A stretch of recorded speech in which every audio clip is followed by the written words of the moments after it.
షెడ్లో చిక్స్ సస్పెక్టెడ్గా కనిపించినట్లయితే వాటిని బర్డ్ ఫ్లూగా పరిగణించకూడదు.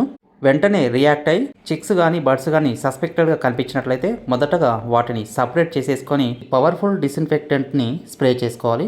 ఇక్కడ కనిపిస్తున్నటువంటి షెడ్లో మొదటగా 8 నుంచి 10 చిక్స్ మోర్టాల్ట్ అయ్యాయి. వాటిని అబ్జర్వ్ చేసినట్లయితే సస్పెక్టెడ్ వైరల్గా ఉన్నాయి. పెరాలసిస్ వచ్చిన విధంగా కాళ్ళు వెనుకకు చాపుతూ సస్పెక్టెడ్ వైరల్గా మోర్టాలిటీ వస్తున్నాయి. ఈ విధంగా మొదటి రోజు 10 మోర్టాలిటీ, రెండవ రోజు 150 మోర్టాలిటీ అయినాయి.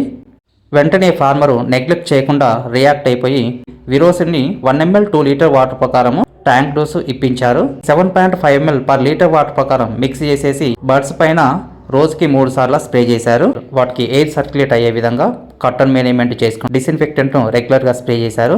3 రోజుల తర్వాత అంటే ఈ రోజుకి ఫార్మర్ పోస్ట్ చేసిన తర్వాత ఇందులో వచ్చినటువంటి మోర్టాలిటీ 1 బర్డ్. షెడ్లో కనిపించేటువంటి ప్రతి సస్పెక్టెడ్ బర్డ్ ఫ్లూ కాదని చెప్పడానికి ఈ వీడియో. మనము తొందరగా రియాక్ట్ అయిపోయి తగినటువంటి మెడికేషన్ ఇచ్చినట్లయితే మోర్టాలిటీ కాకుండా బ్యాచ్ని సక్సెస్ చేసుకోవచ్చు.